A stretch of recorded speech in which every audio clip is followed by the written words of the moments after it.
बिस्मिल्लाहिर्रहमानिर्रहीम। आप इस वक्त देख रहे हैं हम ठंडियानी पीक पर हैं, हाइट पर, सबसे ऊंची जगह है। खूबसूरत नज़ारे हैं। ये एबटाबाद से तकरीबन 1-1.5 घंटे की मुसाफत पर। सफ़र तो ज़्यादा नहीं है, लेकिन क्योंकि मुसलसल चढ़ाई है, ऊंचाई है, मगर खूबसूरत नज़ारा। बहुत कम लोग इस तरफ आते हैं, लेकिन आमतौर पर सर्दी होती है। यहाँ बर्फ़ से ढका रहता है ये इलाका। अगर आप देख पाएँ कैमरे से चारों तरफ, इस वक्त भी कल ही बर्फ़बारी हुई है।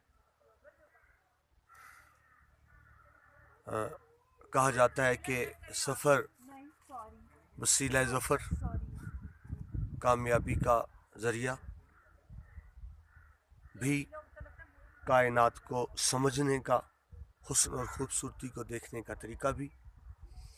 मैं आपको रिकमेंड करूँगा कि इस इलाके की तरफ आप आएँ तो ठंडियानी की तरफ ज़रूर आएँ। इससे पहले एबटाबाद, उससे पहले खानपुर डैम भी एक खूबसूरत जगह है, वहाँ आप चंद घंटे गुजार सकते हैं।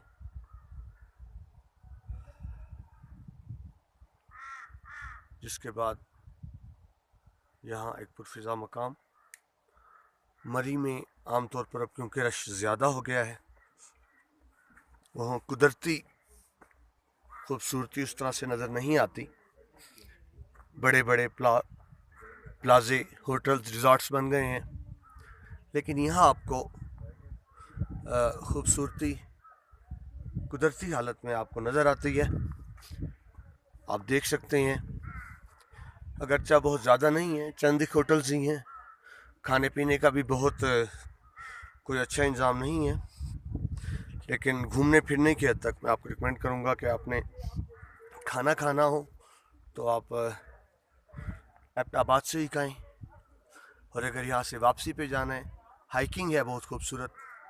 कम गाड़ियों पर आती हैं, कुछ आती भी हैं, लेकिन मेरा ख्याल है कि खूबसूरत हाइकिंग हो सकती है यहाँ। हाइकिंग करने के बाद जब आप यहाँ से नीचे उतरें, तो उसके बाद आप एबटाबाद जाकर खाना खाएं।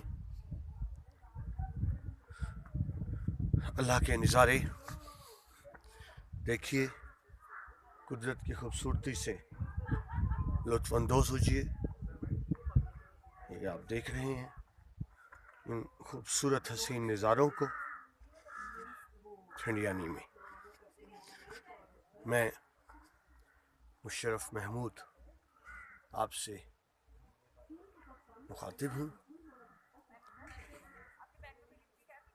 देखिए यहाँ की खूबसूरतियों को, यहाँ के मनाज़र को आप देख रहे होंगे। दोपहर का टाइम है, लोग इस वक्त खाना खाने में मसरूफ़ हैं।